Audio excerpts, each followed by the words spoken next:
हाँ जी, सत श्री अकाल दोस्तों, मैं ਤੁਹਾਡਾ ਸਿਮਾ फिर तो हाजिर हाँ पंजाबी ਸਾਹਿਤ बुक विच। अज आपां सुख सिंह मट दी सफ़र दीयां गल्लां कहानी पढ़ांगे। सफ़र दीयां गल्लां कहानी विच बुढ़े माँ प्यो दा दर्द दा जिक्र कीता गया है। अपनी औलाद द्वारा उन्हां नूं बेसहारा कीते गए दर्दां दी कहानी ते अपने माँ प्यो नूं इज्जत ना दे सकण दी कहानी है। ਤੁਸੀਂ ਮੇਰੇ ਚੈਨਲ ਨੂੰ ਲਾਈਕ ਅਤੇ ਸਬਸਕ੍ਰਾਈਬ ਜ਼ਰੂਰ ਕਰਨਾ। ਚਲੋ ਹੁਣ ਕਹਾਣੀ ਸ਼ੁਰੂ ਕਰਦੇ ਹਾਂ। ਮੈਂ ਪਠਾਨਕੋਟ ਜਾਣ ਲਈ ਸਵੇਰੇ 5 ਵਜੇ ਤਿਆਰ ਹੋ ਗਿਆ। ਮੈਂ ਪਠਾਨਕੋਟ ਆਪਣੀ ਨੌਕਰੀ ਦੀ ਇੰਟਰਵਿਊ ਲਈ ਜਾਣਾ ਸੀ, ਇਸ ਕਰਕੇ ਮੈਂ ਸਵੇਰੇ ਜਲਦੀ ਉੱਠ ਕੇ ਨਹਾ ਧੋ ਕੇ ਗੁਰਦੁਆਰਾ ਸਾਹਿਬ ਮੱਥਾ ਟੇਕ ਕੇ ਘਰ ਆ ਕੇ ਰੋਟੀ ਪਾਣੀ ਖਾ ਕੇ ਬੇਬੇ ਬਾਪੂ ਦਾ ਆਸ਼ੀਰਵਾਦ ਲੈ ਕੇ ਘਰ ਤੋਂ ਪੂਰੇ 7 ਵਜੇ ਆਪਣੀ ਬੱਸ ਅੱਡੇ ਵੱਲ ਚੱਲ ਪਿਆ।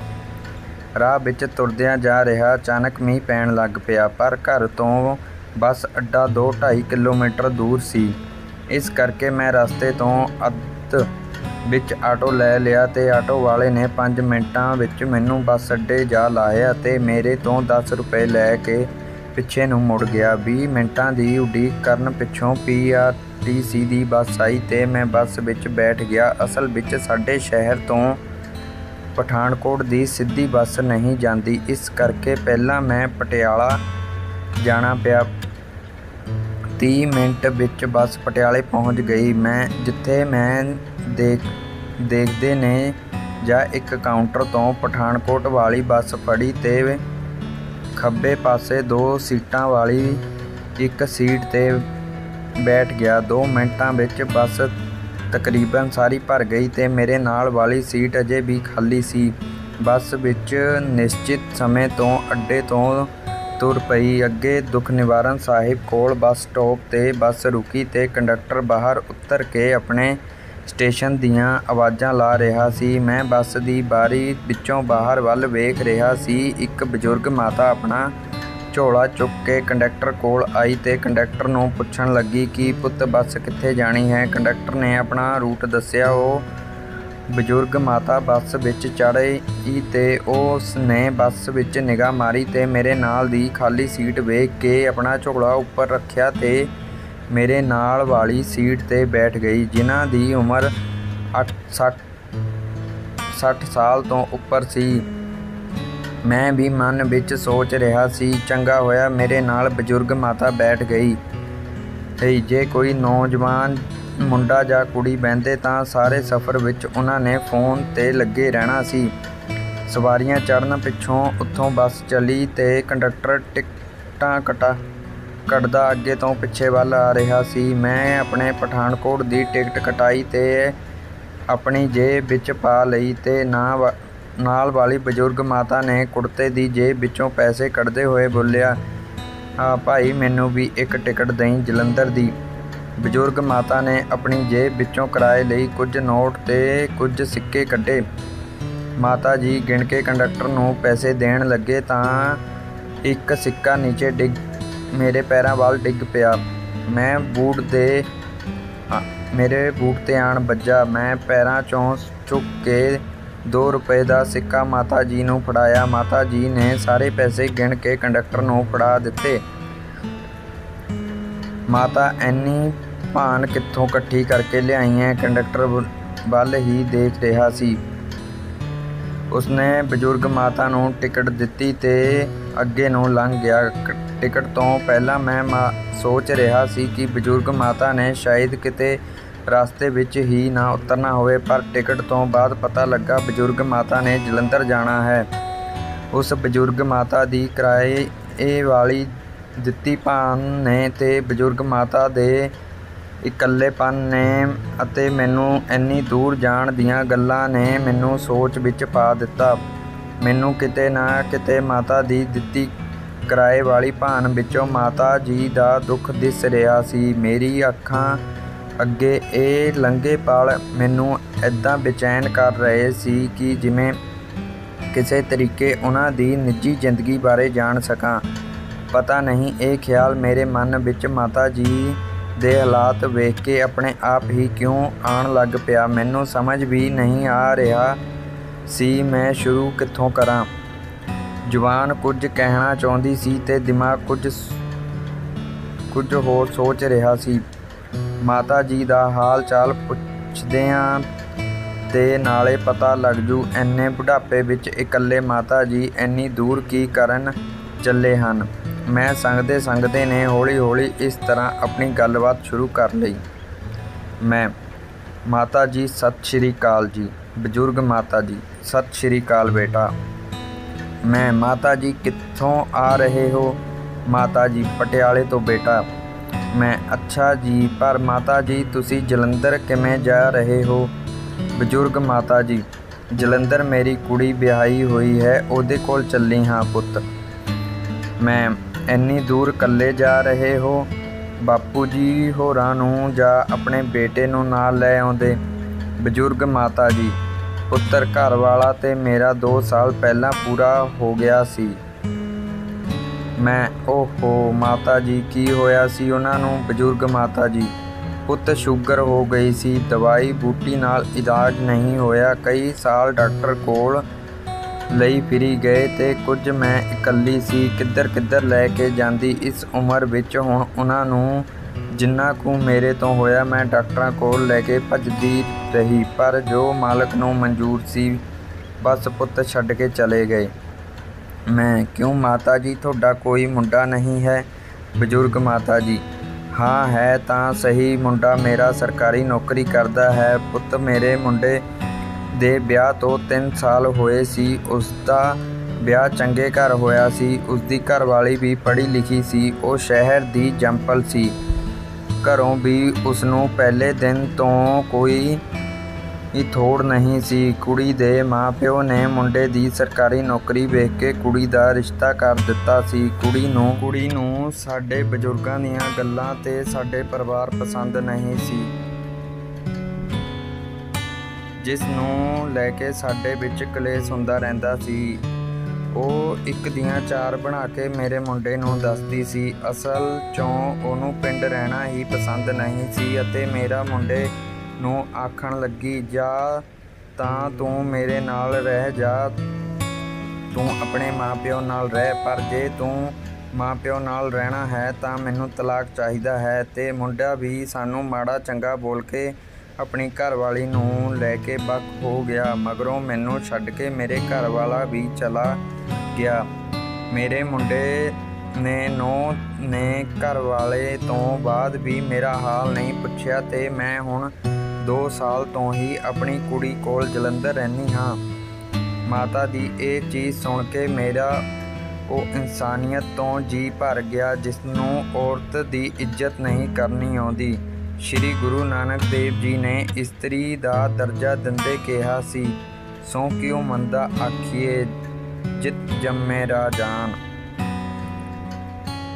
ਮੈਂ ਫਿਰ ਉਦਾਸ ਜਿਹਾ ਹੋ ਕੇ ਪੁੱਛਿਆ, ਤੁਸੀਂ ਇੱਥੇ ਪਟਿਆਲੇ ਕਿਵੇਂ ਆਏ ਸੀ। ਬਜ਼ੁਰਗ ਮਾਤਾ ਜੀ, ਬੇਟਾ ਇੱਥੇ ਪਟਿਆਲੇ ਮੇਰਾ ਮੁੰਡਾ ਰਹਿੰਦਾ ਹੈ, ਉਸਦੇ ਪੱਥਰੀ ਦਾ ਆਪਰੇਸ਼ਨ ਕਰਵਾਇਆ ਸੀ, ਮੈਂ ਉਸਦਾ ਪਤਾ ਲੈਣ ਆਈ ਸੀ। ਮੈਂ ਆਪਣੀ ਕੁੜੀ ਕੋਲ ਵਾਪਸ ਜਾ ਰਹੀ ਹਾਂ। ਮੈਂ ਇੰਨੀ ਗੱਲ ਸੁਣ ਕੇ ਮੇਰੇ ਦਿਲ ਰੋਣ ਲੱਗ ਗਿਆ। ਮੈਂ ਸੋਚਣ ਲੱਗਾ, ਜਿਸ ਮੁੰਡੇ ਨੇ ਆਪਣੀ ਮਾਂ ਨੂੰ ਘਰੋਂ ਕੱਢ ਦਿੱਤਾ, ਉਸਨੇ ਨਿੱਕੇ ਜਿਹੇ ਦੁੱਖ ਤੇ ਉਸਦੀ ਮਾਂ ਉਸਦਾ ਫੇਰ ਵੀ ਪਤਾ ਲੈਣ ਆਈ ਹੈ। ਮਾਂ ਤਾਂ ਮਾਂ ਹੁੰਦੀ ਹੈ। ਬੱਚਾ ਆਪਣੇ ਮਾਂ-ਪਿਓ ਨਾਲ ਕੁਝ ਵੀ ਕਰੇ, ਪਰ ਮਾੜਾ ਟਾਈਮ ਵਿੱਚ ਉਸਦੇ ਨਾਲ ਫੇਰ ਵੀ ਆ ਕੇ ਮਾਂ-ਪਿਓ ਖੜ ਜਾਂਦੇ ਨੇ ਤੇ ਮਾਂ-ਪਿਓ ਦੇ ਦਿਲ ਵਿੱਚ ਬੱਚੇ ਲਈ ਉਹੀ ਪਿਆਰ ਹੁੰਦਾ ਹੈ। ਮਾਂ-ਪਿਓ ਲਈ ਬੱਚੇ ਤਾਂ ਬੱਚੇ ਹੀ ਹੁੰਦੇ ਹੈ। ਮਾਂ-ਪਿਓ ਦਾ ਪਿਆਰ ਉਹ ਅਣਮੁੱਲਾ ਪਿਆਰ ਹੁੰਦਾ ਹੈ ਜੋ ਬਿਨਾਂ ਸਵਾਰਥ ਤੋਂ ਮਿਲਦਾ ਹੈ। ਇੰਨੇ ਨੂੰ ਗੱਲਾਂ ਕਰਦੇ ਕਰਦੇ ਅਸੀਂ ਲੁਧਿਆਣੇ ਪਹੁੰਚ ਗਏ। ਉੱਥੇ ਬੱਸ ਨੇ 10 ਮਿੰਟ ਰੁਕਣਾ ਸੀ। ਬੱਸ ਵਿੱਚ ਇੱਕ ਪਾਣੀ ਵਾਲਾ ਚੜ੍ਹਿਆ। ਮੈਨੂੰ ਬਹੁਤ ਪਿਆਸ ਲੱਗੀ ਹੋਈ ਸੀ। ਮੈਂ 2 ਬੋਤਲਾਂ ਪਾਣੀ ਦੀਆਂ ਲਈਆਂ। ਮੈਂ ਪੀ ਕੇ ਅੱਧੀ ਆਪਣੇ ਬੈਗ ਵਿੱਚ ਪਾ ਲਈ ਤੇ ਦੂਜੀ ਮਾਤਾ ਜੀ ਨੂੰ ਦੇ ਦਿੱਤੀ ਤੇ ਮਾਤਾ ਜੀ ਕਹਿੰਦੇ, ਪੁੱਤ ਉੱਪਰ ਚਿੱਟੇ ਝੋਲੇ 'ਚ ਗਲਾਸ ਆ, ਮੇਰਾ ਕੱਢ ਕੇ ਫੜਾ ਦੇ ਪੁੱਤ। ਬੜਾ ਪੁੰਨ ਲੱਗੇਗਾ। ਮੈਂ ਸੀਟ ਤੋਂ ਉੱਠਿਆ ਤੇ ਬੈਗ ਵਿੱਚੋਂ ਗਲਾਸ ਕੱਢ ਕੇ ਮਾਤਾ ਜੀ ਨੂੰ ਦਿੱਤਾ ਤੇ ਗਲਾਸ ਵਿੱਚ ਪਾਣੀ ਪਾਇਆ ਤੇ ਕਮੀਜ਼ ਦੀ ਜੇਬ ਵਿੱਚੋਂ ਦਵਾਈ ਕੱਢੀ ਤੇ ਉਹਨਾਂ ਨੇ 2 ਘੁੱਟ ਨਾਲ ਦਵਾਈ ਖਾ ਲਈ। ਮੈਂ ਦੇਖ ਰਿਹਾ ਸੀ ਮਾਤਾ ਜੀ ਨੇ ਮਸਾਂ ਹੀ 2 ਘੁੱਟ ਪਾਣੀ ਪੀਤਾ ਤੇ ਦੇਖ ਕੇ ਲੱਗ ਰਿਹਾ ਸੀ ਜਿਵੇਂ ਇਸ ਉਮਰ ਵਿੱਚ ਇੰਨੇ ਦੁੱਖਾਂ ਨਾਲ ਗਲ 'ਚ ਪਾਣੀ ਦਾ ਘੁੱਟ ਵੀ ਮਸਾਂ ਹੀ ਲੰਘ ਰਿਹਾ ਹੋਵੇ। ਇਹ ਸਭ ਦੇਖ ਕੇ ਮੈਂ ਮਾਤਾ ਜੀ ਨੂੰ ਪੁੱਛਿਆ, ਭੁੱਖ ਤੇ ਨਹੀਂ ਲੱਗੀ ਤੁਹਾਨੂੰ? ਮਾਤਾ ਜੀ ਨੇ ਨਾਂ ਵਿੱਚ ਜਵਾਬ ਦਿੰਦੇ ਹੋਏ ਕਿਹਾ, ਨਹੀਂ ਪੁੱਤ, ਬਸ ਇੱਥੋਂ ਜਲੰਧਰ ਹੁਣ 1-1.5 ਘੰਟੇ ਦਾ ਰਾਹ ਹੈ। ਫਿਰ ਮੈਂ ਆਰਾਮ ਨਾਲ ਕੁੜੀ ਕੋਲ ਜਾ ਕੇ ਕੁਝ ਖਾ ਲਵਾਂਗੀ। ਇਸ ਉਮਰ ਵਿੱਚ ਸਫ਼ਰ ਕਰਨਾ ਹੁਣ ਇੰਨਾ ਔਖਾ ਲੱਗਦਾ ਹੈ, ਮੈਨੂੰ ਤਾਂ ਬਹੁਤ ਥਕਾਵਟ ਹੋਈ ਪਈ ਹੈ। ਮੈਂ ਮਾਤਾ ਜੀ ਤੁਹਾਡੀ ਕੁੜੀ ਨਹੀਂ ਆਈ ਆਪਣੇ ਭਰਾ ਕੋਲ? ਬਜ਼ੁਰਗ ਮਾਤਾ ਜੀ, ਹਾਂ, ਨਾਲ ਤੇ ਮੇਰੀ ਕੁੜੀ ਨੇ ਆਪਣੇ ਜਵਾਈ।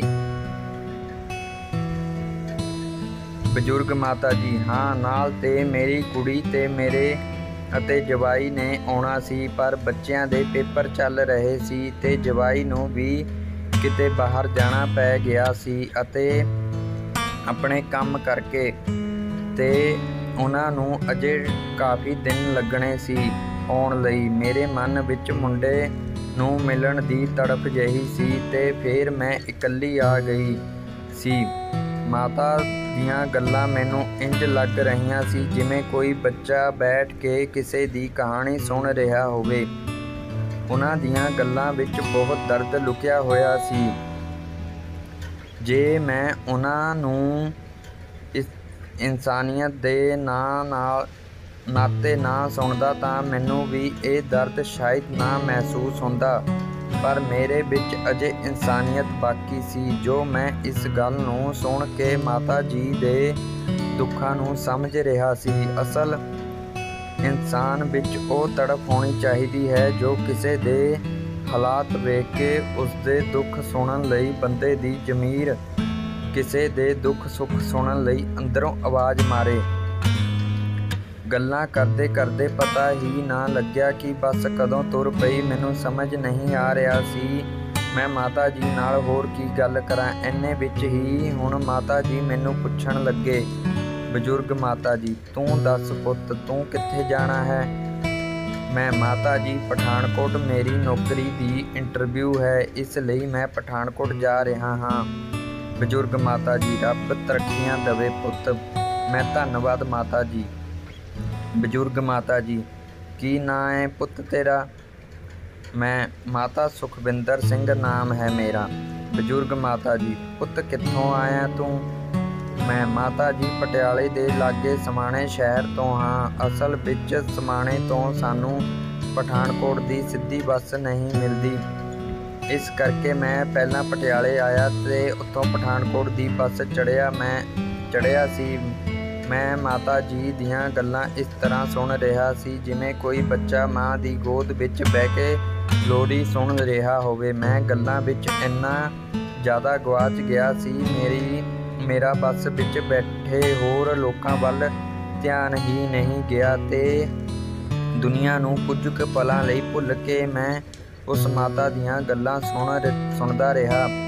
ਪਤਾ ਨਹੀਂ ਕਿਉਂ ਮੇਰੇ ਮਨ ਵਿੱਚ ਉਸ ਮਾਤਾ ਜੀ ਲਈ ਇੰਨਾ ਤਰਸ ਆ ਰਿਹਾ ਸੀ ਜਿਸ ਨੂੰ ਮੈਂ ਮਾਤਾ ਦੇ ਸਾਹਮਣੇ ਤਾਂ ਬਿਆਨ ਨਹੀਂ ਕਰ ਰਿਹਾ ਸੀ, ਪਰ ਕਿਸੇ ਨਾ ਕਿਸੇ ਤਰੀਕੇ ਮੈਂ ਉਹਨਾਂ ਦੀ ਹਰ ਗੱਲ ਨੂੰ ਸੁਣਨ ਲਈ ਇੱਛੁਕ ਸੀ। ਇੰਨੇ ਵਿੱਚ ਕੰਡਕਟਰ ਨੇ ਆਵਾਜ਼ ਮਾਰ ਕੇ ਕਿਹਾ, ਜਲੰਧਰ ਬਾਈਪਾਸ ਵਾਲੇ ਨੇੜੇ ਹੋ ਜਾਓ ਭਾਈ।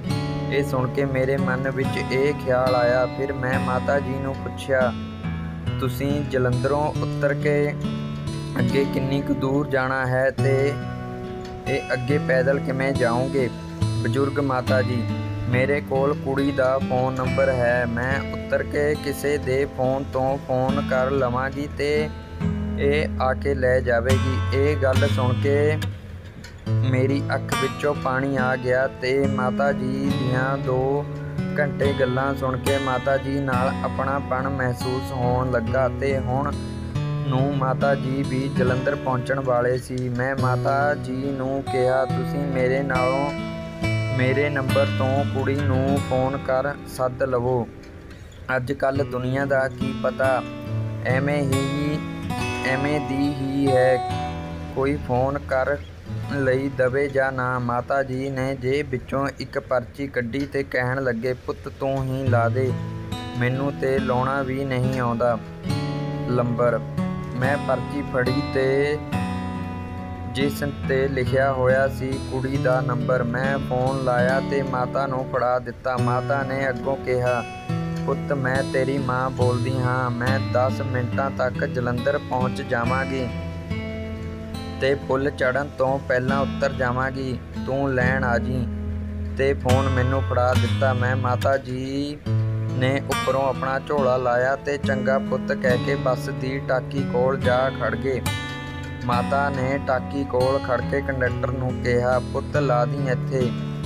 ਮਾਤਾ ਜੀ ਬੱਸ 'ਚ ਉਤਰ ਗਏ। ਮੈਂ ਬੱਸ ਦੀ ਬਾਰੀ ਵਿੱਚੋਂ ਇੱਕਦਮ ਬਾਹਰ ਨੂੰ ਐਵੇਂ ਦਿਖਦਾ ਵੇਖਿਆ ਜਿਵੇਂ ਕੋਈ ਮੇਰੇ ਨਾਲ ਹੀ ਆਪਣਾ ਉੱਠ ਕੇ ਗਿਆ ਹੋਵੇ। ਮਾਤਾ ਜੀ ਦੇ ਉਤਰਨ ਤੋਂ ਬਾਅਦ ਮੇਰੇ ਦਿਮਾਗ ਵਿੱਚ ਉਹੀ ਗੱਲ ਘੁੰਮ ਰਹੀ ਸੀ, ਜਿਵੇਂ ਮਾਤਾ ਜੀ ਅਜੇ ਵੀ ਮੇਰੇ ਕੋਲ ਬੈਠ ਕੇ ਮੈਨੂੰ ਆਪਣੇ ਦੁੱਖ ਸੁਣਾ ਰਹੇ ਹੋਣ। ਸੁਖ ਸਿੰਘ ਮੱਟ ਲਿਖਦੇ ਹਨ, ਨੋਟ, ਇਹ ਕਹਾਣੀ ਇੱਕ ਕਾਲਪਨਿਕ ਹੈ ਜਿਸ ਦੀ ਭਾਵਨਾ ਨੂੰ ਠੇਸ ਪਹੁੰਚਾਉਣਾ ਮੇਰਾ ਕੋਈ ਇਰਾਦਾ ਨਹੀਂ, ਪਰ ਇਹੋ ਜਿਹੀਆਂ ਗੱਲਾਂ ਆਮ ਵੀ ਹੁੰਦੀਆਂ ਰਹਿੰਦੀਆਂ ਹਨ। ਮੇਰੇ ਇਸ ਕਹਾਣੀ ਨੂੰ ਲਿਖਣ ਦਾ ਮਕਸਦ ਇਹੀ ਸੀ ਵੀ ਜੋ ਇਸ ਕਹਾਣੀ ਨੂੰ ਪੜ੍ਹੇ ਉਹ ਆਪਣੇ ਮਾਂ ਪਿਓ ਨਾਲ ਜੁੜਿਆ ਰਹੇ। ਬੱਚੇ ਆਪਣੇ ਮਾਂ ਪਿਓ ਤੋਂ ਵੱਖ ਹੋ ਕੇ ਭਾਵੇਂ ਕਿੰਨਾ ਵੀ ਖੁਸ਼ ਹੋਵੇ, ਪਰ ਮਾਂ ਪਿਓ ਦਾ ਧਿਆਨ ਆਪਣੇ ਬੱਚਿਆਂ ਵਿੱਚ ਹੀ ਰਹਿੰਦਾ ਹੈ। ਅੱਜ ਦੀ ਕਹਾਣੀ ਵਿੱਚ ਬਸ ਇੰਨਾ ਹੀ। ਮੈਨੂੰ ਆਸ ਹੈ ਤੁਹਾਨੂੰ ਇਹ ਕਹਾਣੀ ਪਸੰਦ ਆਈ ਹੋਵੇਗੀ। ਤੁਸੀਂ ਮੇਰੇ ਚੈਨਲ ਪੰਜਾਬੀ ਸਾਹਿਤ ਬੁੱਕ ਨੂੰ ਲਾਈਕ ਅਤੇ ਸਬਸਕ੍ਰਾਈਬ ਜ਼ਰੂਰ ਕਰਨਾ। ਧੰਨਵਾਦ।